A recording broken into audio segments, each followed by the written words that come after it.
ছাত্রদলের বিরুদ্ধে চাঁদাবাজি এবং কমিটি বাণিজ্যের যে অভিযোগ, এই বিষয়টিকে আপনি কিভাবে দেখেন? যারা চাঁদাবাজির মিনিমাম কোনো চেষ্টা করবে, যারা কমিটি বাণিজ্যের মিনিমাম যারা চেষ্টা করবে, তাদের সাথে কিন্তু সংগঠনের কোনো পর্যায়ের কোনো নেতাকর্মী কিন্তু যোগাযোগ রাখে না। ডাকসু সহ বিভিন্ন বিশ্ববিদ্যালয়ের ছাত্র সংসদ নির্বাচনে ছাত্রদলের যে পরাজয়, এটা কি সাংগঠনিক দুর্বলতা বলবেন? শিবিরের বিভিন্ন কার্যক্রম, দলীয় রাজনীতি বাস্তবায়ন করার জন্য শিক্ষার্থীরা তাদেরকে ভোট দেয়নি। বিরোধী পক্ষের যে অপপ্রচার, এই অপপ্রচার রোধে আপনারা কি পদক্ষেপ নিচ্ছেন? বট বাহিনীর বিরুদ্ধে জাতীয়তাবাদী ছাত্র দলের যে অসংখ্য নেতাকর্মী রয়েছে তারাই এনাফ। বিরোধী মতের যারা যেসব ছাত্র সংগঠন এখন ঢাকা বিশ্ববিদ্যালয় হোক বা সারা দেশের ছাত্র রাজনীতির সাথে জড়িত, তারা কি আপনাদের কাছে নিরাপদ? আইন দ্বারা পারমিটেড যে কোনো সংগঠন ঢাকা বিশ্ববিদ্যালয়ে অবাধে তারা রাজনীতি করার সুযোগ পাবে।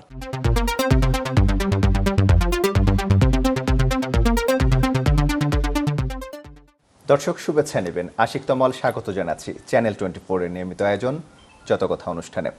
দর্শক, আপনারা জানেন যে গত 1 মার্চ ছাত্রদলের কেন্দ্রীয় কমিটির মেয়াদ শেষ হয়েছে। হয়তো শিগগিরই নতুন কমিটি ঘোষণা করা হবে। যারা কমিটিতে সভাপতি এবং সাধারণ সম্পাদক পদপ্রার্থী, ধারাবাহিকভাবে আমরা তাদের আমাদের অনুষ্ঠানে অতিথি হিসেবে আমন্ত্রণ জানাচ্ছি। তারই ধারাবাহিকতা আজকে দুজন অতিথি আমাদের মাঝে উপস্থিত হয়েছেন। আমাদের মাঝে আছেন মমিনুল ইসলাম জিসান, তিনি 1 নম্বর যুগ্ম সম্পাদক জাতীয়তাবাদী ছাত্রদল কেন্দ্রীয় সংসদে দায়িত্ব পালন করছেন। আমাদের সাথে আছেন মোহাম্মদ নাসির উদ্দিন শাওন, তিনি সিনিয়র যুগ্ম সাধারণ সম্পাদক ঢাকা বিশ্ববিদ্যালয় ছাত্রদলের দায়িত্ব পালন করছেন। কেমন আছেন আপনারা? জি আছি আলহামদুলিল্লাহ, ভালো আছেন? আছি আলহামদুলিল্লাহ, ভালো আছি। আমি প্রথমেই শাওনের কাছে যেতে চাই। শাওন, আপনার চট্টগ্রামে বেড়ে ওঠা, মাদ্রাসা থেকে ঢাকা বিশ্ববিদ্যালয়ের রাজনীতির সাথে আপনি জড়িত হয়েছেন। এই যাত্রাটা আসলে কতটা চ্যালেঞ্জিং ছিল? ধন্যবাদ আপনাকে। দেখুন, আমাদের প্রত্যেকটা সময় কিন্তু আমাদের চ্যালেঞ্জের মধ্যে দিয়ে আমরা যেতে হয়েছে। ঢাকা বিশ্ববিদ্যালয় যখন ভর্তি পরীক্ষা দিই, আমাদের সময় কিন্তু আমরা সেকেন্ড টাইম ছিল। আমি ঢাকা বিশ্ববিদ্যালয়ে সেকেন্ড টাইমে ভর্তি হই। প্রথম টাইমে যখন আমি পরীক্ষা দিই, আপনি জানেন 1 ঘন্টার পরীক্ষা থাকে। 1 ঘন্টার মধ্যে যদি আপনি মাথা ঠান্ডা করে যদি পরীক্ষা দেন, নিরবিচ্ছিন্নভাবে আপনি ভালো করতে পারবেন। আমার সেই সময়টা, আমি যখন প্রথম ফার্স্ট টাইমে কিন্তু আমার ঢাকাতে আসা, যখন আমি পরীক্ষা দিই, আমার পরীক্ষার যে সময়টা, আমি কিন্তু 30টা প্রশ্ন কিন্তু আমি ভুল মার্ক করি। মানে নাম্বার যেটা থাকে, মানে 30 থেকে 31 এইভাবে আমি ভুল মার্ক করে আমি চলে আসি। যার কারণে আমি ঢাকা বিশ্ববিদ্যালয়ে ফার্স্ট টাইম আমি চান্স পাইনি। পরবর্তীতে আমি নিরবিচ্ছিন্নভাবে আমি পড়ালেখা করি ঢাকা বিশ্ববিদ্যালয়ে ভর্তি হওয়ার জন্য, যেহেতু আমরা মাদ্রাসা ব্যাকগ্রাউন্ড। রাজনৈতিকভাবে আমি সচেতন ছিলাম। ঢাকা বিশ্ববিদ্যালয়ে ভর্তি হওয়ার আগেই আমার পারিবারিকভাবে আমার পিতা একজন শহীদ প্রেসিডেন্ট জিয়াউর রহমানের আদর্শে অনুপ্রাণিত এবং বিএনপির ফৌজদারি নেতা ছিল। জিসানের কাছে আসতে চাই, আপনি তো স্কুল থেকে রাজনীতি শুরু করেন, ওই বয়সে কিভাবে আপনি রাজনীতির সাথে জড়িত হলেন? বাড়ির পাশেই তৎকালীন এক আওয়ামী লীগের লিডারের বাসা ছিল। তা আমার যখন একদম শৈশব, আমি যখন পড়াশোনা করতাম, ওই লোকটি প্রায়ই তার বাবা এবং মার নামে বিভিন্ন উরুস আয়োজন করতো। তো উরুস যখন আয়োজন করতো, তখন আমার পড়াশোনা অনেক ব্যাঘাত ঘটতো। তখন আমি আমারে বলতাম যে ওই লোক কি করে, ওই লোক আওয়ামী লীগ করে, না তাহলে এটাও করা যাবে না, তাহলে ওটার কাউন্টার দিতে হলে কী করতে হবে, বিএনপি করতে হবে। তো ওই যে ছোটোবেলা থেকে আমার মানে মনে এক ধরনের মানে কাউন্টার জেদ থেকে আর কি আমাকে মানে ছাত্রদল কিংবা বিএনপি রাজনীতি আমার হাতে করি। আর 2001 সালের যে ইলেকশন, আমি সেই ইলেকশনে একদম খুদে কর্মী হিসাবে প্রচারে আমি অংশগ্রহণ করেছিলাম। এবং 2004 সালে আমাদের মনোহরদী পৌরসভার 6 নং ওয়ার্ড ছাত্রদলের প্রতিষ্ঠাকালীন ক্রীড়া সম্পাদক হিসেবে দায়িত্ব পালনের মাধ্যমে আমার রাজনীতির আনুষ্ঠানিক পথধারী রাজনীতি শুরু হয়। তার পরবর্তীতে আমি ইন্টারমিডিয়েট করেছি ঢাকা কলেজে, এবং 111-এর যে আন্দোলন ছিল সেই আন্দোলনে আমি সক্রিয় ছিলাম। তারপর থেকে অদ্যাবধি রাজনীতি আর কখনো গ্যাপ হয়নি। আমি কন্টিনিউয়াস আমাদের জাতীয়তাবাদী দলের যে আদর্শ, আমাদের শহীদ রাষ্ট্রপতি জিয়াউর রহমানের যে আদর্শ, গণতন্ত্রের আপসহীন দেশমাতা আমাদের নেত্রী বেগম খালেদা জিয়ার যে আদর্শ, এবং তারুণের অহংকার আমাদের ছাত্রদলের সাংগঠনিক অভিভাবক জনাব তারেক রহমানের যে আদর্শ, যে নীতি, যে উদ্দেশ্য, সেই নীতি উদ্দেশ্যকে বাস্তবায়ন করার জন্য আমি নিরলসভাবে জাতীয়তাবাদী ছাত্রদলের একজন ক্ষুদে কর্মী হিসেবে প্রয়াস চালিয়ে যাচ্ছি। শাওন, আপনি 2012 সাল থেকে রাজনীতির সাথে জড়িত। কোন ঘটনা সব থেকে বেশি আপনাকে প্রভাবিত করেছে? ঢাকা বিশ্ববিদ্যালয়ে ভর্তি হওয়ার আগে কিন্তু রাজনৈতিকভাবে সচেতন ছিলাম, কারণ আমার পিতা, আমি পূর্বে বলেছি, রাজনৈতিকভাবে শহীদ প্রেসিডেন্ট জিয়াউর রহমান আদর্শ অনুপ্রাণিত। আমরা বিশ্ববিদ্যালয়ে ভর্তি হওয়ার আগেই আমরা হাসিনা শাহীর যে নির্যাতন, নিপীড়ন আমরা দেখে এসেছি। এমন সময় গিয়েছে আমার পিতা বাড়িতে থাকতে পারতো না।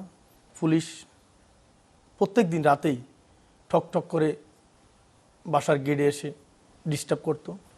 পাশাপাশি যে আওয়ামী লীগের যে তাণ্ডব, সব মিলিয়ে ওই সময়টা পত্রপত্রিকায় আমি দেখেছি ১/১১ সময় রাজনৈতিক নেতাদেরকে যেভাবে জনসমক্ষে ভিলেন বানানোর যে প্রক্রিয়াটা, একই সাথে ২০১১ সালে পঞ্চদশ সংশোধনীর মাধ্যমে যে তত্ত্বাবধায়ক সরকার যে বাতিল করা, এই যে গণতন্ত্রকে রোধ করার জন্য, সেই ঘটনাগুলো আমাকে প্রভাবিত করে এবং রাজনীতিতে আমাকে আসার জন্য অনুপ্রাণিত করে। ঢাকা বিশ্ববিদ্যালয়ে ভর্তি হওয়ার পর ২০১২ সালে আমি দেখি ঢাকা বিশ্ববিদ্যালয়ের যে ত্রাসের ভয়ের যে ছাত্রলীগের রাজনীতি, সেই রাজনীতির বিপরীতে গিয়ে আমার নিজের মধ্যে একটা জেদ কাজ করতো যে ছাত্রলীগের সন্ত্রাসীরা শিক্ষার্থীদেরকে কোনো কারণ ছাড়াই আমরা নির্যাতন, নিপীড়ন, এই যে গ্যাস টুবের নামে যে নির্যাতন, সেগুলো আমরা স্বচক্ষে দেখেছি এবং নিজেও সেগুলার শিকার হয়েছি। তার এক পর্যায়ে গিয়ে নিজের উপলব্ধি হয় যে না, আমাকে সক্রিয় রাজনীতি করতে হবে। এই যে বর্তমান যে ফেসিস্টের যে রাজনীতি, সেটাকে মোকাবেলা করতে হলে আমাকে সুস্থ ধারায় সুন্দর রাজনীতি করে যেতে হবে।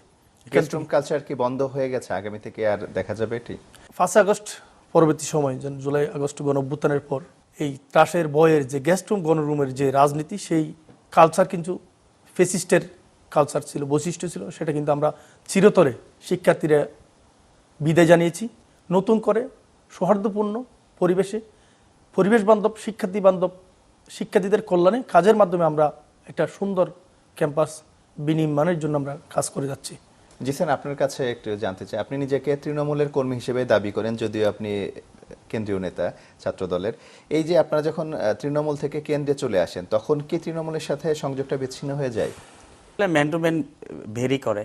আমি আসলে যেখানেই যাই, যে প্রান্তেই যাই, পৃথিবীর যেখানেই যাই, আমি সবসময় তৃণমূলের সাথে একটি ইনক্লুসিভ একটা রিলেশন রাখার চেষ্টা করি। তাদের সুখে দুঃখে, বিপদে আপদে, যে কোনো কিছুতে প্রয়োজনে আমি আমার সামর্থ্য অনুযায়ী তাদের পাশে দাঁড়ানোর চেষ্টা করি।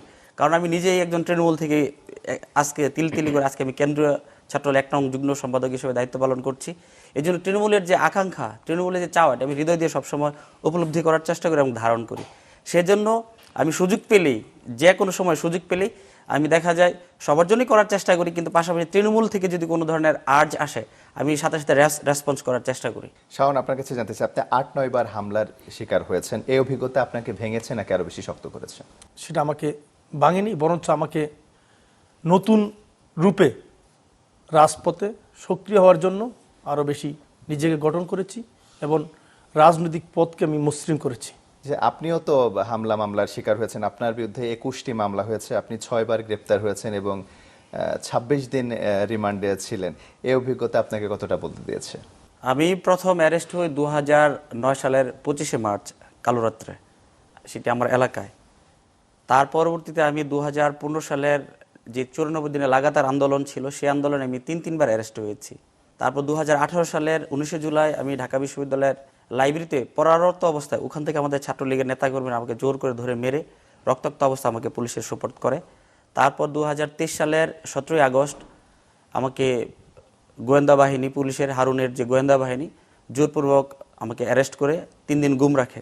আমি ঢাকা বিশ্ববিদ্যালয়ে যখন হলে উঠেছি, 1 বছরের মাথায় আমাদের ছাত্রলীগের যে তৎকালীন যারা নেতৃবৃন্দ ছিল, তারা আমাদেরকে জোরপূর্বক হল থেকে বের করে দেয়। আমি যখন হল থেকে বের হই, আমার হল থেকে কিন্তু আমি একটা লাল সুতাও কিন্তু বের করিনি। আমার ব্যবহৃত বই, খাতা পত্র কোনো কিছু আমি বের করিনি।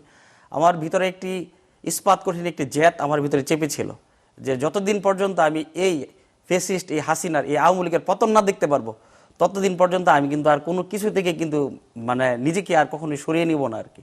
তাতে আমার জীবন যাক, আমার কেরিয়ার বিসর্জন হোক, আমি কোনো কিছুতেই ড্যাম কেয়ার ছিলাম একেবারে। আমি 2024 সালের যে জুলাইয়ের যে ফেসিবাদ বিরোধী আন্দোলন ছিল, সেই আন্দোলনে, অতীতের সকল আন্দোলনে আমি সম্মুখ সারিতে ছিলাম এবং এই জুলাইয়ের যে আন্দোলন, এই আন্দোলনে একদম সম্মুখ সারিতে আমি নেতৃত্ব দিয়েছি এবং আমি দায়িত্ব পালন করেছি। 19শে জুলাই আমাদের রামপুরা যে ঘটনা, সেই ঘটনায় আমি একদম সম্মুখ সারি থেকে আমাদের যারা কলিগ ছিল, আমার সহযোদ্ধা যারা ছিল, তাদেরকে সাথে নিয়ে প্রতিরোধ করেছি।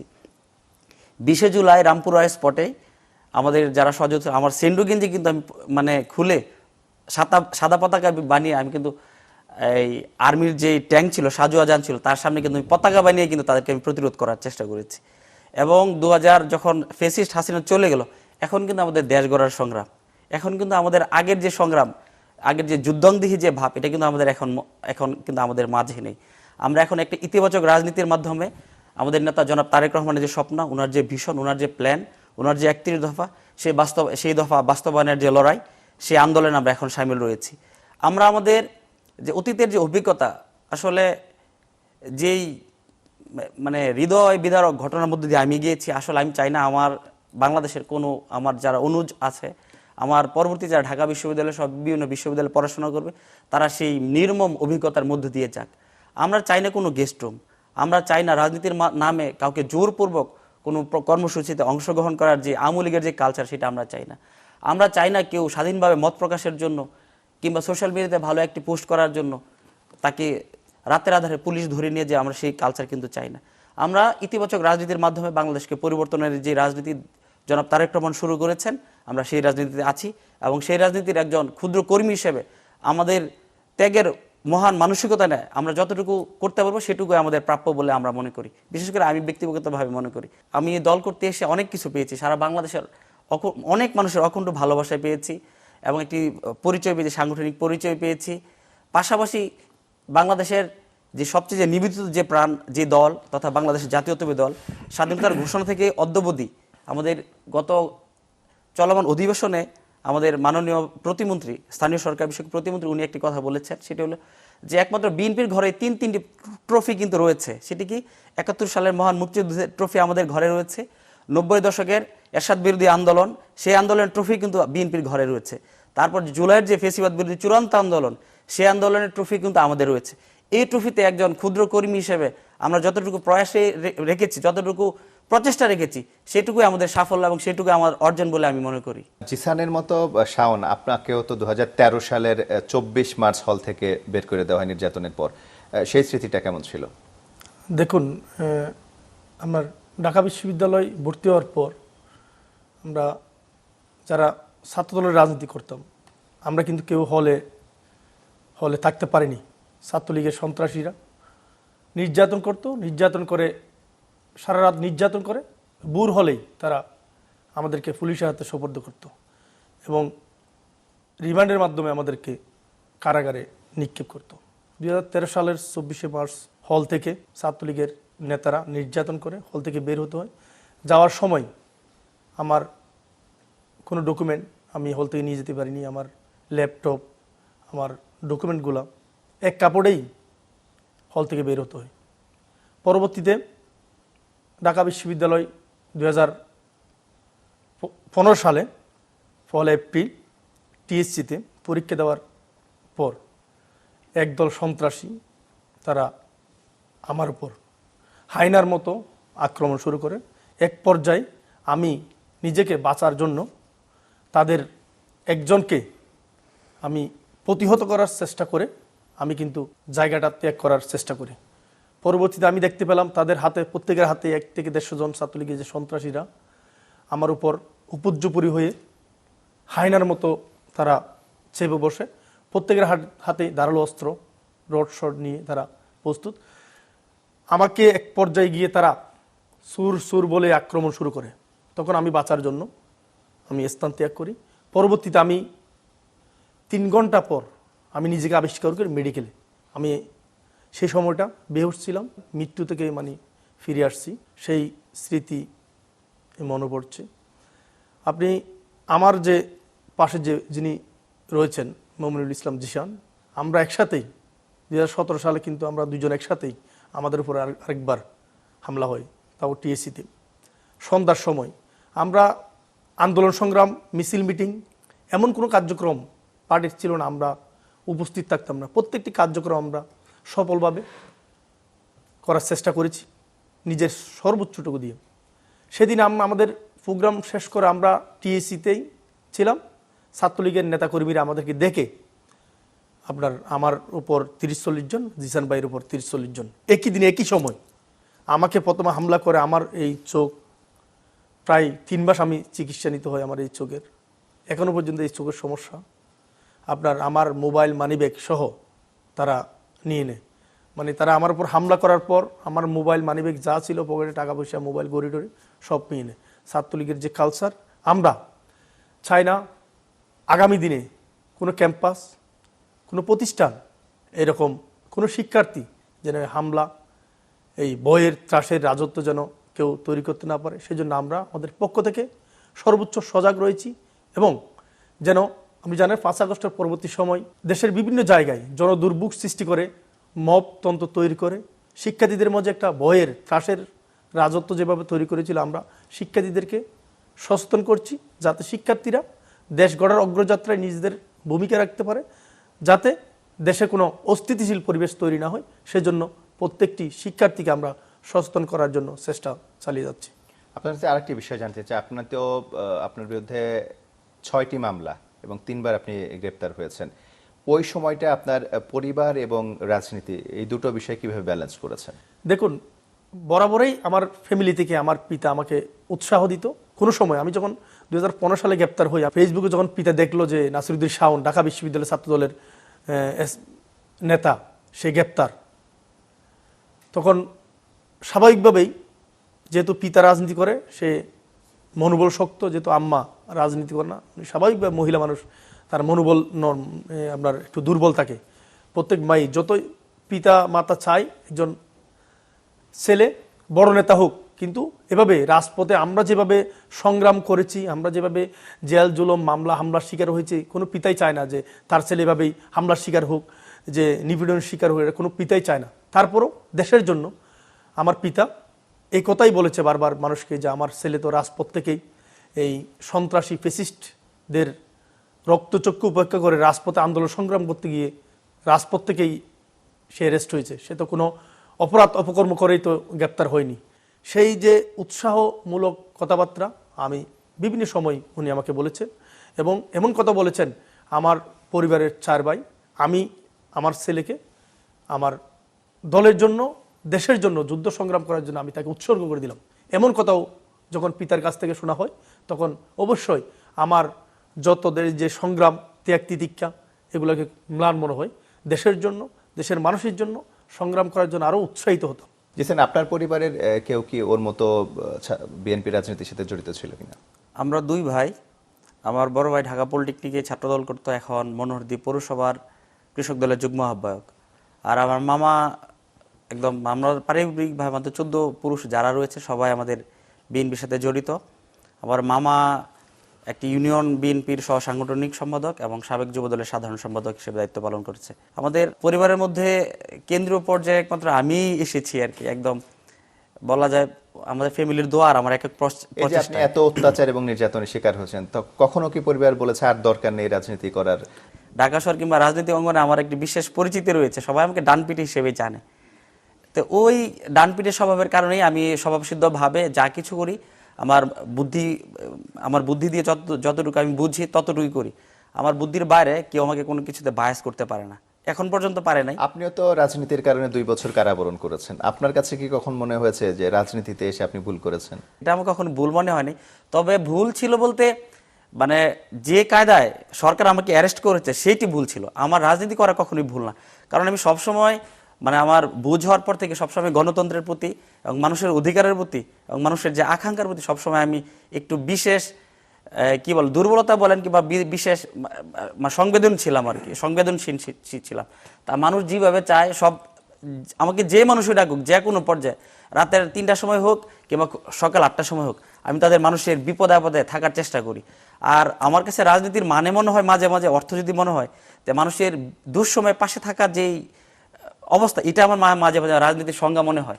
আর মিছিল মিটিং এটা তো একটা পার্ট, কিন্তু প্রকৃতপক্ষে মানুষের সেবা দেওয়ার যেই বিষয়টা, এটাই আমার রাজনীতির প্রধান লক্ষ্য এবং উদ্দেশ্য বলে মনে হয়। সেই রাজনীতি এবং ছোটবেলা থেকে করে আসছে, এবং আমার ডানপিটের স্বভাবের কারণে আবার অনেক দুঃসাহসিক অনেক ঘটনা রয়েছে। আপনি ঢাকা বিশ্ববিদ্যালয়ের বিগত 15.5 বছরে একক নৈপুণ্যে যে কতগুলো ঘটনা ঘটছে এককভাবে, সবগুলো কিন্তু কম বেশি আমার সংশ্লিষ্টতা ছিল, প্রত্যক্ষ এবং পরোক্ষভাবে। যাই হোক, ঢাকা বিশ্ববিদ্যালয় হাসিনা শাহীর বিরুদ্ধে যতগুলো ঘটনা, ঢাকা বিশ্ববিদ্যালয়ে চিকামারা বলেন, ঢাকা বিশ্ববিদ্যালয়ে আমাদের নেতা তারেক রহমানের কুশপুতলিকা অপসারণ বলেন, ঢাকা বিশ্ববিদ্যালয়ে আমাদের নেত্রী এবং অন্তর্বর্তী সরকারের উপদেষ্টা যে ছিল ডক্টর মোহাম্মদ ইউনূস 2023 সালের ওই জুন মাসে কিংবা ওই 2022 সালের জুন মাসে ওই যখন পদ্মা সেতু উদ্বোধন করা হলো, তারপরে আমাদের নেত্রী এবং তৎকালীন অনেক জাতীয় নেতৃবৃন্দকে অসম্মানসূচক কিছু বিলবোর্ড করে ছাত্রলীগের যে ভুইফোর সংগঠন মুক্তিযোদ্ধা মঞ্চ, তারা কিন্তু তাদেরকে জোতা নিক্ষেপ করার ঘটনা ঘটাতো। তখন কিন্তু ওইগুলো একমাত্র আমি অপসারণ করেছি। এছাড়া ঢাকা বিশ্ববিদ্যালয়ে আরও অনেক ঘটনা যেগুলো আমি ঘটিয়েছি। তারপর 2018 সালেই গতকালকে যে 7 কলেজ নিয়ে সেন্ট্রাল বিশ্ববিদ্যালয় হলো, এই বিশ্ববিদ্যালয়ের বিরুদ্ধে তখন ঢাকা বিশ্ববিদ্যালয়ের ছেলেরা মানে ফুঁসি উঠেছিল আর কি। তার বিরুদ্ধে ছাত্রলীগের নেতাকর্মী যারা ছিল, সন্ত্রাসী যারা ছিল, তারা কিন্তু তাদেরকে অমানবিক নির্যাতন করে। তার প্রতিবাদে ঢাকা বিশ্ববিদ্যালয়ে একটা নিপীড়ন বিরোধী ছাত্র জোটের মাধ্যমে একটি মিছিল হয়েছিল।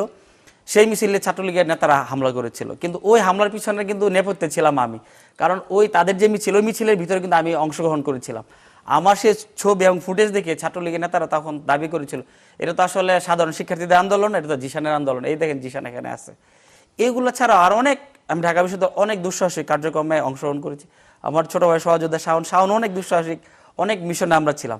ফেসিবাদের বিরুদ্ধে যত আন্দোলন সংগ্রাম হয়েছে আমরা ছিলাম ঢাকা বিশ্ববিদ্যালয়। ঢাকা বিশ্ববিদ্যালয়ের মাটি, ঢাকা বিশ্ববিদ্যালয়ের প্রত্যেকটা ধূলিকণা আমাদেরকে চিনে এক নামে। আপনারা দুজনে একটা কথা বলছিলেন যে আপনারা যেভাবে নির্মম নির্যাতনের শিকার হয়েছেন, বাকিরা যেন এরকম না হয়। বিরোধী মতের যারা, যেসব ছাত্র সংগঠন এখন ঢাকা বিশ্ববিদ্যালয় হোক বা সারা দেশের ছাত্র রাজনীতির সাথে জড়িত, তারা কি আপনাদের কাছে নিরাপদ এবং তারা কি নিরাপদে রাজনীতি করতে পারছে কিনা বা পারবে কিনা? 5ই আগস্টের পরবর্তীতে বাংলাদেশের রাজনীতিতে যে ইতিবাচক ধারা সূচিত হয়েছে আমাদের সাংগঠনিক অভিভাবক জনাব তারেক রহমানের নেতৃত্বে এবং উনার নির্দেশনায়, আপনারা দেখেন আমাদের নেতা জনাব তারেক রহমানের উদারতা, আমাদের প্রথম উনি একটি কথা বলেছিলেন যে উদারতা, বিনয় এবং ভালোবাসা দিয়ে আমরা মানুষের হৃদয় জয় করব। আমরা সেই রাজনীতিতে আছি। আমাদের গণপ্রজাতন্ত্রী বাংলাদেশের আইন দ্বারা পারমিটেড যে কোনো সংগঠন ঢাকা বিশ্ববিদ্যালয়ে অবাধে তারা রাজনীতি করার সুযোগ পাবে।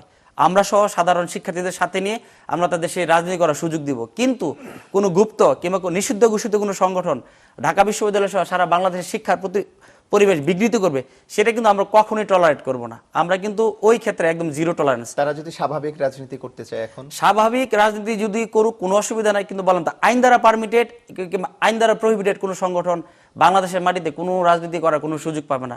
আমরা জাতীয়তাবাদী ছাত্রদল দেশের সাধারণ শিক্ষার্থীদের সাথে নিয়ে তাদেরকে প্রতিহত করার জন্য এবং প্রতিরোধ করার জন্য প্রত্যেকটি ক্যাম্পাসে আমরা সোচ্চার থাকবো এবং সোচ্চার রাজনীতির ভূমিকা পালন করব। আর যাদের বিভিন্ন ধরনের গুপ্ত রাজনীতি, যাদের মানে অতীত রয়েছে, যারা রাজনীতির নামে অপরাজনীতি করে, যারা রাজনীতির নামে যারা মিথ্যা প্রপাগান্ডা ছড়ায়, তাদের কিন্তু ঢাকা বিশ্ববিদ্যালয় সব বাংলাদেশের কোনো শিক্ষা প্রতিষ্ঠানের সাধারণ শিক্ষার্থী যারা রয়েছে, তারা কিন্তু তাদের স্বাভাবিকভাবে গ্রহণ করে না। তারা কিন্তু এখনও দেখেন বিভিন্ন ধরনের মব জাস্টিসের মাধ্যমে, বিভিন্ন ধরনের গ্যাং কালচারের মাধ্যমে, বিভিন্ন ধরনের মিস ইনফরমেশন, ডিসইনফরমেশনের মাধ্যমে, বিভিন্ন ধরনের বট বাহিনীর মাধ্যমে তারা কিন্তু রাজনীতি নিয়ন্ত্রণ করার চেষ্টা করছে। কিন্তু সাধারণ শিক্ষার্থী সহ দেশের সাধারণ মানুষ বিগত 12ই ফেব্রুয়ারি তাদের কিন্তু ভোটাধিকারের মাধ্যমে তাদের কিন্তু ইতিপূর্বে তাদেরকে বয়কট করেছে। এবং জাতীয়তাবাদী ছাত্রদল সবসময় সোচ্চার রয়েছে। তাদের বিরুদ্ধে সাধারণ শিক্ষার্থীদেরকে সাথে নিয়ে আমরা তাদেরকে কিন্তু প্রতিহত করব সামনে। শাওন, ঢাকা বিশ্ববিদ্যালয়ের ছাত্রদলের অবস্থান এখন কেমন? খুবই নড়বড়ে নাকি শক্ত অবস্থানে আছে? প্রতিনিয়তই ঢাকা বিশ্ববিদ্যালয়ের ছাত্রদলকে নিয়ে মিথ্যা নেগেটিভ কিন্তু 5 আগস্টের পর থেকেই এখনো চলমান। কিন্তু আমরা শিক্ষার্থীদের সাথে নিয়ে, শিক্ষার্থীদের যে কোনো কল্যাণমূলক, শিক্ষার্থীদের সংকটে তাদের পাশে, শিক্ষার্থীদের প্রত্যাশাকে আমরা ধারণ করে আমরা আমাদের কার্যক্রম পরিচালনা করছি। এখানে আপনি দেখুন, ঢাকা বিশ্ববিদ্যালয় যে কোনো জায়গায় কোনো কিছু হলেই কিন্তু এভাবে আওয়াজ হয় না। আপনি দেখুন, ঢাকা বিশ্ববিদ্যালয় অযথাই আমরা দেখতে পাচ্ছি 2-1 জন অনশন চালিয়ে যাচ্ছেন নামে বেনামে। এরকম 5 আগস্টের পর আপনি দেখবেন ঢাকা বিশ্ববিদ্যালয়, আমরা যখন জুলাই আগস্ট গণ অভ্যুত্থানে ফ্যাসিস্টের বিদায় করলাম, তখন কিন্তু আমাদের বিরুদ্ধে মানে ছাত্র রাজনীতি নিষিদ্ধের একটা দাবি তোলা হলো। কাদের পক্ষ থেকে তোলা হলো? গুপ্ত রাজনীতি যারা করে। ক্যাম্পাসে ছাত্র রাজনীতি বন্ধের যে আওয়াজটা তুলেছিল, তত্ত্বাবধায়ক সরকারও তো সেটা বন্ধ করেনি। দেখুন, সেখানেই তো কথা, আপনার তারা নিজেরাই গুপ্তভাবে রাজনীতি করছে, কিন্তু তারা ছাত্রদলকে শিক্ষার্থীদের সাথে যেন কানেক্ট হতে না পারে, সেজন্য তাদের এই প্ল্যান ছাত্র রাজনীতি নিষিদ্ধ। আমরা যখন এই 7 নভেম্বর শহীদ প্রেসিডেন্ট জিয়াউর রহমানের পোস্টার কর্মসূচি দিই আমরা বিভিন্ন হলের মধ্যে, তখন আমরা দেখেছি তারা আমাদের শহীদ প্রেসিডেন্ট জিয়াউর রহমানের পোস্টারগুলো ছিঁড়ে ফেলে। এমন ঢাকা বিশ্ববিদ্যালয় ক্যাম্পাসে তারা গুপ্ত রাজনীতির কার্যক্রম করে, শিক্ষার্থীদের মধ্যে সাধারণ শিক্ষার্থী লেবাস ধারণ করে বিভিন্ন কার্যক্রম, তারা মব কালচারের সৃষ্টি করে, আমাদের নিয়ে বিভিন্ন মিথ্যা প্রপাগান্ডা ছড়িয়ে দিয়েছে এবং মিস ইনফরমেশন ডিসইনফরমেশনের মাধ্যমে আমাদের ছাত্রদলকে শিক্ষার্থীর রিলেটেড কোনো কার্যক্রম যেন আমরা জড়িত হতে না পারি এবং শিক্ষার্থীদের থেকে আমাদেরকে দূরে রাখার যে চেষ্টা তারা কিন্তু সেই কার্যক্রমগুলো পরিচালনা করেছে। আপনি জানেন 5 আগস্টের পর প্রত্যেকটি বিশ্ববিদ্যালয়ের যে বিসিকে নিয়ন্ত্রণ করা, হলগুলো নিয়ন্ত্রণ করা, দখলদারিত্বের রাজনীতি যে সংস্কৃতি ফেসিস্টরা করেছিল, ঠিক সেম কালচার কিন্তু তারা 5 আগস্টের পর করার চেষ্টা করেছে সাধারণ শিক্ষার্থীদের লেবাস ধারণ করে। আমরা শিক্ষার্থীদেরকে সাথে নিয়ে শিক্ষার্থীদেরকে সচেতনতার মাধ্যমে আমরা চেষ্টা করছি ওপেন, প্রকাশ্য, গণতান্ত্রিক, পরিবেশ বান্ধব, শিক্ষার্থী বান্ধব কার্যক্রম যেন শিক্ষার্থীরা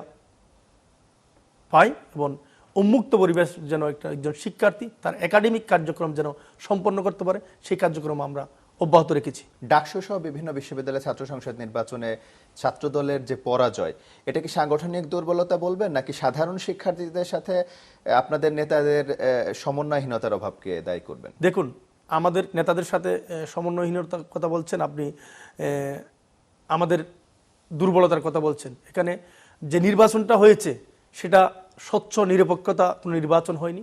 আপনি যে নির্বাচন আমাদের ডাকসু নির্বাচন হয়েছে, এটা শিক্ষার্থীর সাথে এক প্রকারের প্রতারণা করেছে তারা।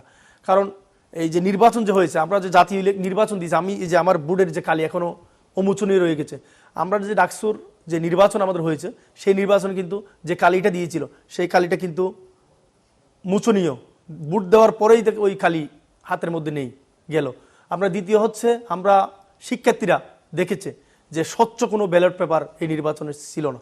আরও বিষয় আছে, 5 আগস্টের পরবর্তী যে শিক্ষার্থীদের সাথে ছাত্রদলের যে কানেকশনটা, সেই কানেকশনটা তারা বিভিন্ন মিথ্যা প্রোপাগান্ডার মাধ্যমে যেন শিক্ষার্থীদের সাথে আমরা মিশতে না পারি সেই কার্যক্রম তারা করেছে। এই প্রোপাগান্ডা প্রতিহতে আপনারা কি ব্যর্থতার পরিচয় দিয়েছেন? না, আমরা কোনো ব্যর্থতার পরিচয় দিইনি। আমরা সহনশীল থেকেই শিক্ষার্থীদের সাথে নিয়ে আমরা আমাদের কার্যক্রম পরিচালনা করেছি। আপনি জানেন 5 আগস্টের পর তারা কিন্তু হলগুলা দখল নিয়েছে। কিভাবে? তারা কিন্তু ছাত্রলীগের সাথে, ছাত্রলীগের লুঙ্গির তলে থেকে তারা কিন্তু তাদের কার্যক্রম পরিচালনা করেছে। আমাদের ছাত্রদলের কোনো নেতাকর্মী আমরা প্রকাশ্যে দিবালোকে এই যে অস্ত্রের মুখে থেকে আমাদের সংগ্রাম আমরা চালিয়ে গেছি। কিন্তু আমরা দীর্ঘ 17 বছর যখন আন্দোলন সংগ্রাম করতে গিয়ে আমরা আমাদের স্বাভাবিক যে একাডেমিক কার্যক্রম আমরা সম্পন্ন করতে পারিনি। আমরা শিক্ষার্থীদের সাথে আমাদের সেই সময়টা আন্দোলন সংগ্রামের মধ্যে, যেমন আমি নিজেও কয়েকবার হামলার শিকার, আপনি যেটা জানেন, আমরা আমাদের স্বাভাবিক যে কার্যক্রম যে ক্যাম্পাসে সেটা আমরা কিন্তু সম্পন্ন করতে পারিনি। তারা কিন্তু ছাত্রলীগের সাথে মিশে থেকেই তাদের কার্যক্রম করেছে, শিক্ষার্থীদের সাথে তারা ছিল। তারপর 5 আগস্টের পরবর্তীতে আমাদের নিয়ে মিথ্যা প্রপাগান্ডার মাধ্যমে শিক্ষার্থীদেরকে, যারা বুডার সাধারণ শিক্ষার্থী, তাদেরকে বিভ্রান্ত করেছে। ইতিমধ্যে শিক্ষার্থীরা তাদের যে বিভ্রান্তি এবং তাদের যে ষড়যন্ত্র তারা কিন্তু নিজেরা বুঝতে পেরেছে এবং তাদেরকে প্রত্যাখ্যান করেছে। কারণ ডাকসুর যে নির্বাচিত হয়েছে, যে প্রশ্নবিদ্ধ নির্বাচন যে ডাকসুর, তারা কিন্তু তাদের যে প্রত্যাশা, শিক্ষার্থীদের যে প্রত্যাশা ছিল, তারা কিন্তু কোনো প্রত্যাশাই তারা কিন্তু পূরণ করতে পারেনি। বরঞ্চ আমরা দেখেছি ডাকসুর ভিপি সে বিভিন্ন জায়গায় নির্বাচনের সময় সেই নির্বাচনী কার্যক্রম করার জন্য বিভিন্ন জায়গায় সে ঘুরে বেড়িয়েছে, বাড়াতে সে কাজ করেছে। কিন্তু একটা রাজনৈতিক দলের অংশ, এটা কি সে করতে পারে না? তারা কিন্তু একইভাবে বারবার বলছে ছাত্র দলেই শুধু আপনার এই লেজুর ভিত্তিক ছাত্র সংগঠন, তারা শিবির কোনো লেজুর ভিত্তিক ছাত্র সংগঠন নয়। কিন্তু তাদেরকে তো জনগণ, শিক্ষার্থীরা তাদেরকে এই শিবিরের কার্যক্রম করার জন্য কিন্তু ডাকসুতে ভোট দেয়নি। শিক্ষার্থীরা শিক্ষার্থীদের শিক্ষা রিলেটেড কার্যক্রম, শিক্ষার মান উন্নয়ন, শিক্ষার যে গুণগত উন্নয়ন এবং স্কিল ডেভেলপমেন্ট সহ শিক্ষার্থীদের যে কোনো সংকটে তাদের পাশে থাকার জন্য কিন্তু তারা ভোট দিয়েছিল। আপনার শিবিরের কার্যক্রম এবং শিবিরের বিভিন্ন এই কার্যক্রম, দলীয় রাজনীতি বাস্তবায়ন করার জন্য শিক্ষার্থীরা কিন্তু তাদেরকে ভোট দেয়নি। জি স্যার, এই বিরোধী পক্ষের যে অপপ্রচার, এই অপপ্রচার রোধে আপনারা কি পদক্ষেপ নিচ্ছেন? জাতীয়তাবাদী ছাত্র দল ইতিমধ্যে 38টি টিম আমরা করেছি সারা বাংলাদেশে। এই 38টি টিমের মাধ্যমে আমরা সারা বাংলাদেশের প্রত্যেকটি শিক্ষা প্রতিষ্ঠানে আমাদের সাংগঠনিক কাঠামো জোরদার করার চেষ্টা করেছি। পাশাপাশি তাদেরকে আমরা তথ্য প্রযুক্তি কিংবা সোশ্যাল মিডিয়া ব্যবহারে উদ্বুদ্ধ করছি, যাতে আমরা তাদের মতো বট বাহিনীর কোনো আক্রমণ আমরা চাই না। আমরা চাই আমাদের শিক্ষার্থীরা সুচিন্তিতভাবে তারা পড়াশোনার মাধ্যমে, জ্ঞান আহরণের মাধ্যমে যে মিস ইনফরমেশনগুলো রয়েছে কিংবা বট আক্রমণ যেগুলো রয়েছে তাদের বিরুদ্ধে তারা সোচ্চার ভূমিকা রাখুক। আপনি যদি দেখেন ইলেকশনে জাতীয় নির্বাচনের ঠিক অব্যবহিত কিছুদিন আগে থেকে কিন্তু সোশ্যাল মিডিয়াতে তাদের যে বারবারন্ত ছিল, বট বাহিনীর মাধ্যমে তারা কিন্তু মানুষের মনকে একদম বিষিয়ে তুলেছিল। কিন্তু জাতীয়তাবাদী ছাত্রদল সাংগঠনিক তৎপরতার মাধ্যমে আমরা কিন্তু ইলেকশনের আগে কিন্তু অনেকটা কাটিয়ে উঠতে সক্ষম হয়েছি।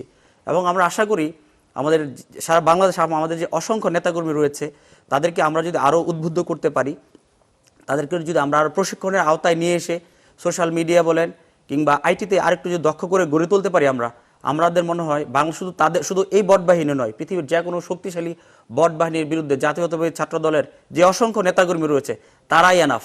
কোনো বট বাহিনী দরকার নাই। জাতীয়তাবাদী ছাত্র দলের যে শিক্ষিত যে নেতাকর্মী রয়েছে, যে গোষ্ঠীটি রয়েছে তারাই যথেষ্ট। আমরা কিন্তু কার্যক্রম চলমান রয়েছে। আপনারা জানেন আমাদের ইলেকশনের আগে কিন্তু আমাদের অনেকগুলো টিম হয়েছিল, আমাদের গ্রাসরুট টিম হয়েছে, বিভিন্ন ধরনের প্রশিক্ষণ কার্যক্রম আমাদের দল থেকে আমাদের মাঝে দেওয়া হয়েছে। আমাদের কেআইবিতে অনেক প্রশিক্ষণ আমরা কিন্তু সবাই পার্টিসিপেন্ট ছিলাম ওখানে।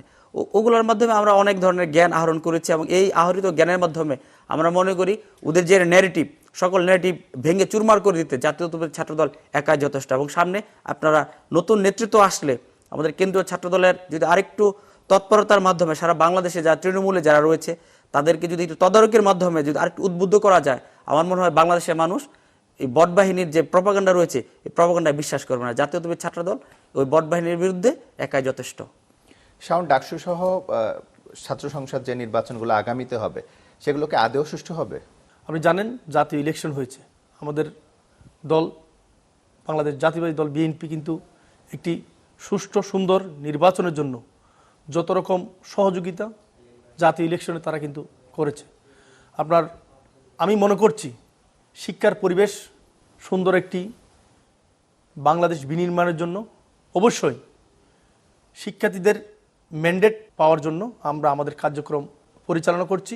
আশা করি আসন্ন যে ডাকসু হবে সেই ডাকসুতে শিক্ষার্থীরা তাদের যে আস্থার ঠিকানা বাংলাদেশ জাতীয়তাবাদী ছাত্রদল, বাংলাদেশ জাতীয়তাবাদী ছাত্রদল শুধু আমরা আন্দোলন সংগ্রামে না, শিক্ষার্থীদের যে কোনো কল্যাণে শিক্ষার্থীদের পাশে থেকেই শিক্ষার্থীদের মনকে জয় করেই আগামী ডাকসুতে বিপুল ভোটে ডাকসুতে আমরা বিজয় অর্জন করব এবং একই সাথে আমরা প্রত্যাশা করব সুষ্ঠু সুন্দর একটি নিরপেক্ষ ডাকসু ইলেকশন হবে, যেটার মাধ্যমে শিক্ষার্থীরা তাদের প্রত্যাশা সেই প্রত্যাশা প্রতিফলন ঘটাবো বলে আমি বিশ্বাস করছি। আর এখানে আরেকটি বিষয় রয়েছে, আমাদের জাতীয়তাবাদী ছাত্রদল প্রতিষ্ঠা ঠিক 10 বছর বা 11 বছরের মাথায় কিন্তু বাংলাদেশের প্রত্যেকটি শিক্ষা প্রতিষ্ঠানের যত ছাত্র সংসদ নির্বাচন হয়েছিল 90 দশকের আমরা পূর্ণ প্যানেলে কিন্তু জয়লাভ করেছিলাম মাত্র প্রতিষ্ঠার 10 থেকে 11 বছরের মাথায়।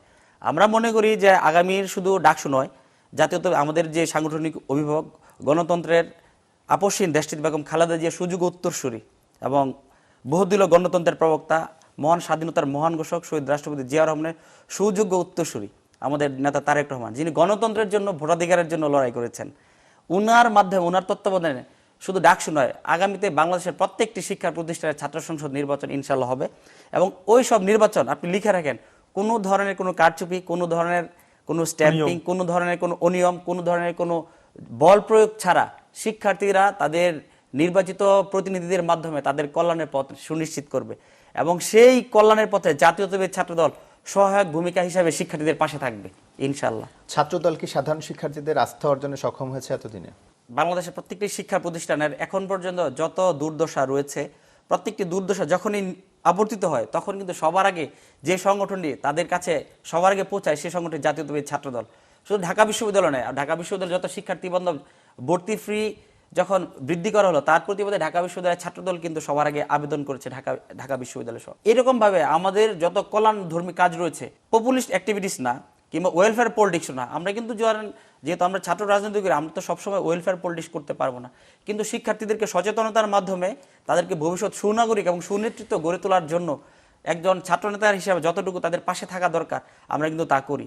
আমাদের ছাত্রদলের ব্যক্তি উদ্যোগে এবং সাংগঠনিক উদ্যোগে অনেক শিক্ষার্থীদের ভর্তির যেই সহায়তা কার্যক্রম, তাদের ভর্তি ফি, তাদের বেতন কিংবা সেমিস্টার ফি, আমাদের ছাত্রদলের উদ্যোগে কিন্তু অনেক কার্যক্রম সারা বাংলাদেশে কিন্তু পরিচালিত হয়েছে। শুধু তাই নয়, জুলাই আন্দোলনে অনেক আহত যারা রয়েছে, অনেক আহত আমাদের সহযোদ্ধা যারা রয়েছে তাদেরকে রাষ্ট্রের পক্ষ থেকে অনেক সময় খোঁজ খবর কিংবা ধারাবাহিকভাবে খোঁজ খবর নেওয়া হয় না, কিন্তু জাতীয়তাবাদী ছাত্রদলের উদ্যোগে আমরা কিন্তু নীরবে নিবৃত্তে আমাদের নেতা জনাব তারেক রহমানের মতোই আর কি আমরা সবকিছু পাবলিসিটি আমরা করি না, আমরা কিন্তু নীরবে নিবৃত্তে তাদের কিন্তু পাশে থাকি, সব সময় থাকার চেষ্টা করি, এবং আগামীতেও আমরা আমাদের যে ধারাবাহিক কার্যক্রম রয়েছে উত্তরোত্তর আমরা বাড়াবো ইনশাল্লাহ। ছাত্রদলের বিরুদ্ধে চাঁদাবাজি এবং কমিটি বাণিজ্যের যে অভিযোগ, এই বিষয়টিকে আপনি কিভাবে দেখেন? এটি একটি অবান্তর একটি অভিযোগ। আপনি যদি 5ই আগস্ট পরবর্তী কিংবা 5ই আগস্টের আগেও যদি আপনি দেখেন, ঢাকা বিশ্ববিদ্যালয় সহ কেন্দ্রীয় ছাত্রদল কোনো ইউনিটেই টাকার বিনিময়ে কোনো পদ কাউকে দেওয়া হয় না। আমরা চাঁদাবাজির অভিযোগ যেটা কেউ যদি করে, আমরা কিন্তু কাউকে কিন্তু 1 সেকেন্ড চুল পরিমাণ ছাড় কিন্তু আমরা কাউকে দিই না। সাথে সাথে তার বিরুদ্ধে সাংগঠনিক ব্যবস্থা নেই। শুধু সাংগঠনিক ব্যবস্থায় নয়, বাংলাদেশের ইতিহাসে নিজ দলের বিরুদ্ধে বাদী হয়ে কেউ মামলা করেছে এরকম ঘটনা একমাত্র ছাত্রদল ছাড়া আপনি কাউকে কোনো সংগঠন খুঁজে পাবেন না। আমাদের দলে কেউ যদি বিপদগামী হয়ে যায় এবং আমরা যদি জানতে পারি কোনোভাবে, আমরা তাদের বিরুদ্ধে সাংগঠনিক ব্যবস্থা নেই এবং আইনানুগ ব্যবস্থা নেওয়ার জন্য আমরা নিজেদের পক্ষ থেকে বাদী হয়ে মামলা করি।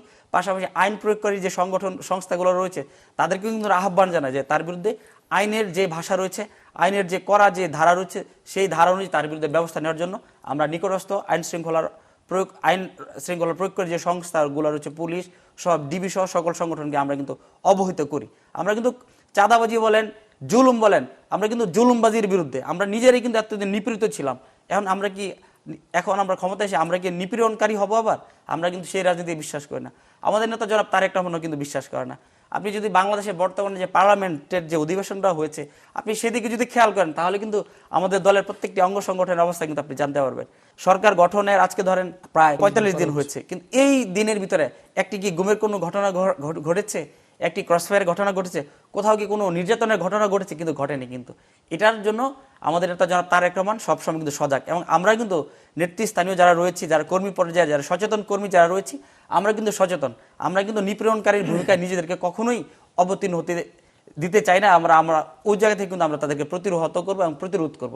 যারা চাঁদাবাজির মিনিমাম কোনো চেষ্টা করবে, যারা কমিটি বাণিজ্যের মিনিমাম যারা চেষ্টা করবে, তাদের সাথে কিন্তু সংগঠনের কোনো পর্যায়ের কোনো নেতাকর্মী কিন্তু যোগাযোগ রাখে না।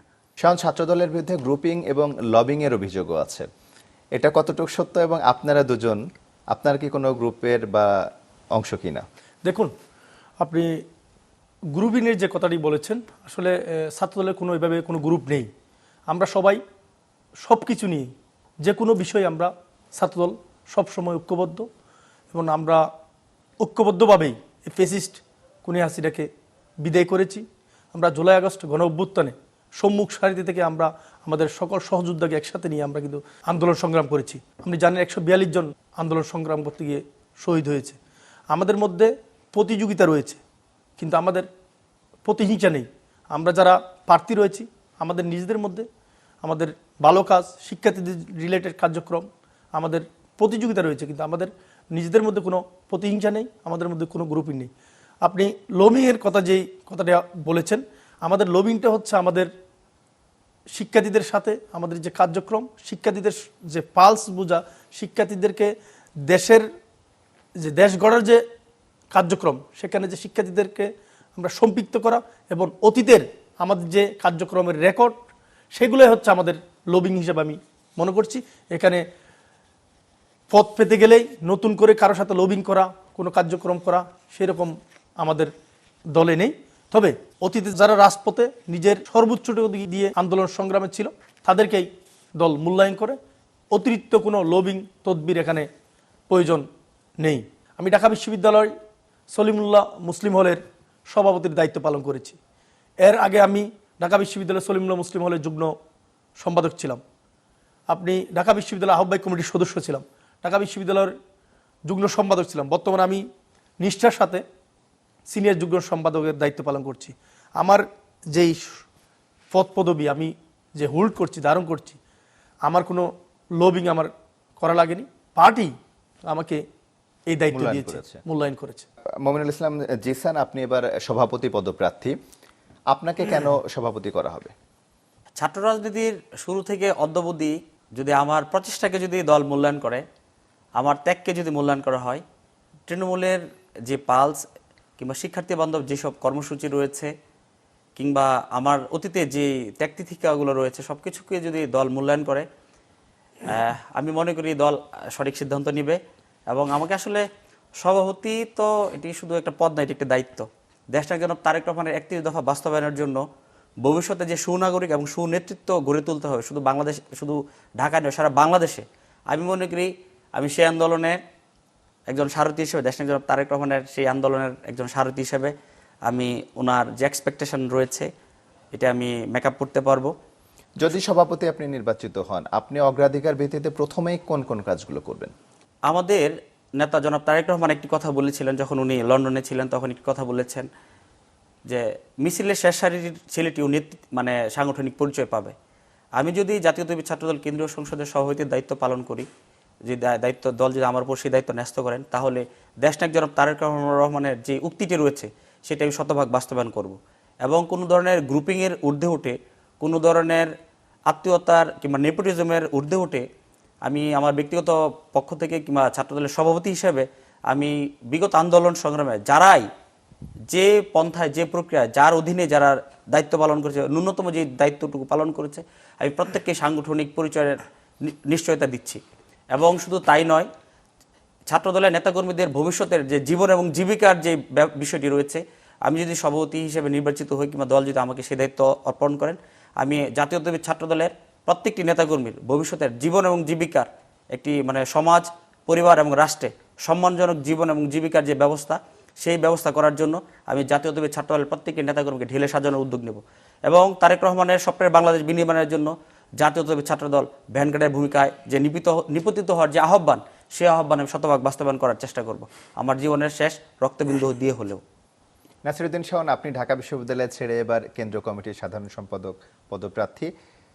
আপনাকে দল কেন সাধারণ সম্পাদক হিসেবে বেছে নেবে? দেখুন, আমরা যারা প্রার্থী রয়েছি স্বাভাবিকভাবেই প্রত্যেকে কিন্তু দীর্ঘদিন আন্দোলন সংগ্রাম, রাজপথে তাদের ভূমিকা রেখেছে। মামলা হামলা, জেল জুলুম কাউকে কিন্তু টলাতে পারেনি। রাজপথেই আমাদের ঠিকানা ছিল। আমরা ফ্যাসিস্টদের বিরুদ্ধে রক্তচক্ষু উপেক্ষা করে কিন্তু আমরা রাজপথে ছিলাম। আমাদের যারা প্রার্থী রয়েছে প্রত্যেকেই, সবাই কিন্তু আন্দোলন সংগ্রামে সবাই কিন্তু যোগ্য। এর মাঝখান থেকেই অধিকতর যোগ্য এবং সৃজনশীল যারা নেতৃত্ব, সেটাই পার্টি বেছে নেবে।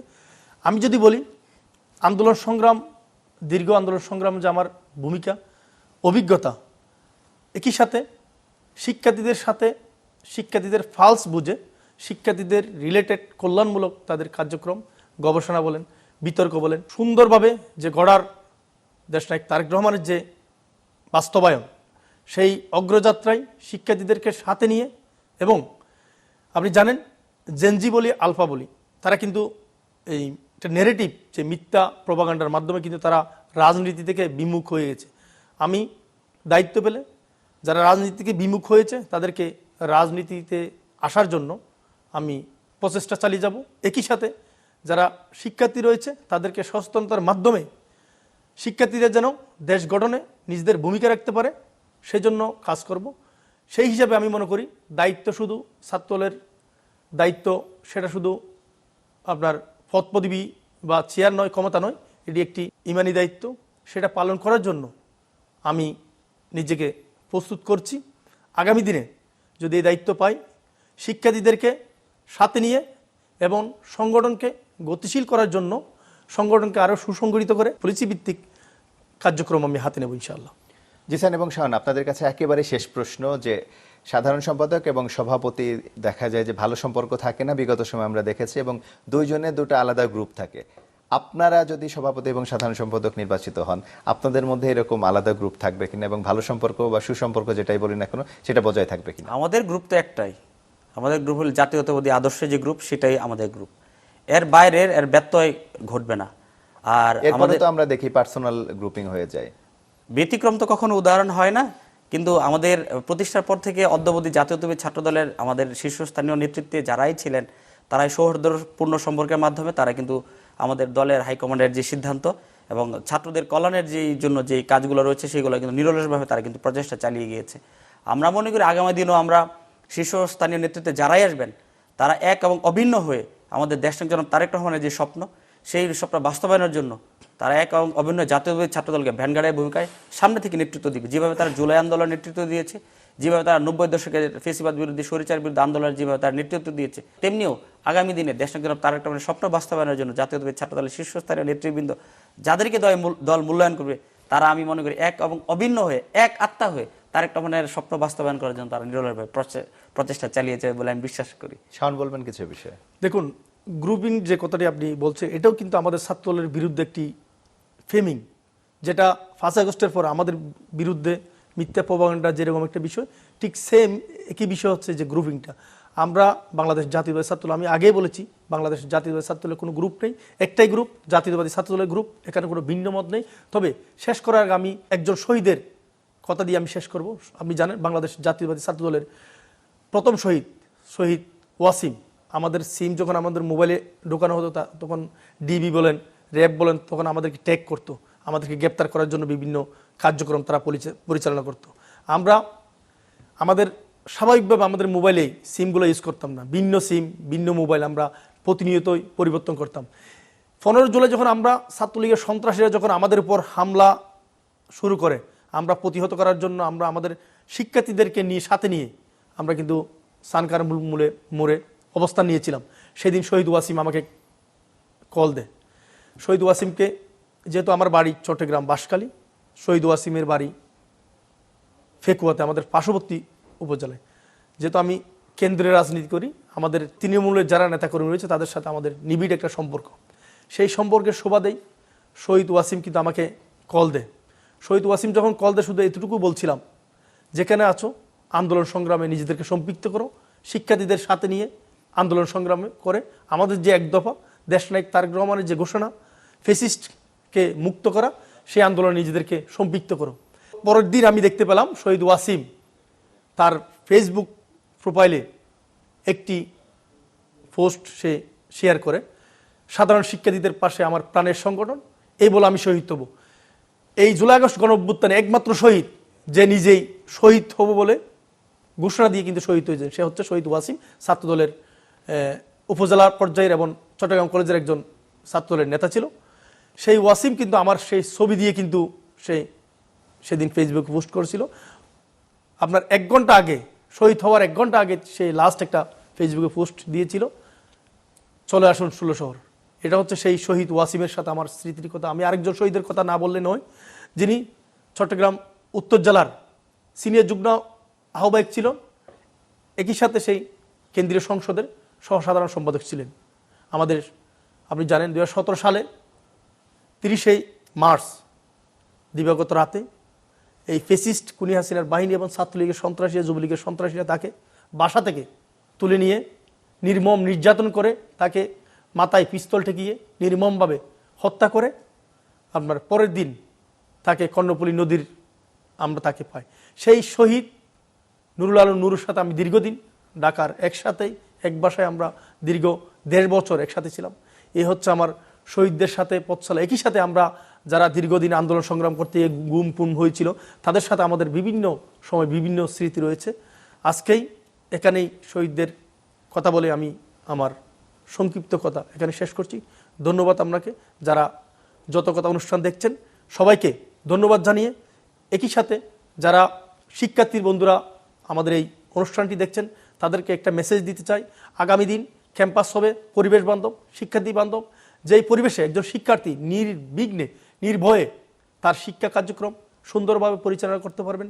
একই সাথে আমরা দেশ গড়ার যে অগ্রযাত্রা, সেই অগ্রযাত্রায় নিজেদেরকে সম্পৃক্ত করার জন্য আমরা বাংলাদেশ জাতীয়তাবাদী ছাত্রদলের নেতাকর্মীরা দেশনায়ক তারেক রহমানের যে নির্দেশনা, সেই নির্দেশনা অনুযায়ী আমরা শিক্ষার্থীদেরকে সাথে নিয়ে আমাদের কার্যক্রম, পলিসি ভিত্তিক কার্যক্রম আমরা পরিচালনা করব ইনশাআল্লাহ। জনাব নাসিরউদ্দিন শাওন এবং মমিনুল ইসলাম জিসান, আপনাদের অসংখ্য ধন্যবাদ আমাদেরকে সময় দেওয়ার জন্য। আপনাকেও ধন্যবাদ, এবং যত কথা শুনছেন যেসব দর্শক বৃন্দ রয়েছে তাদেরকে ধন্যবাদ।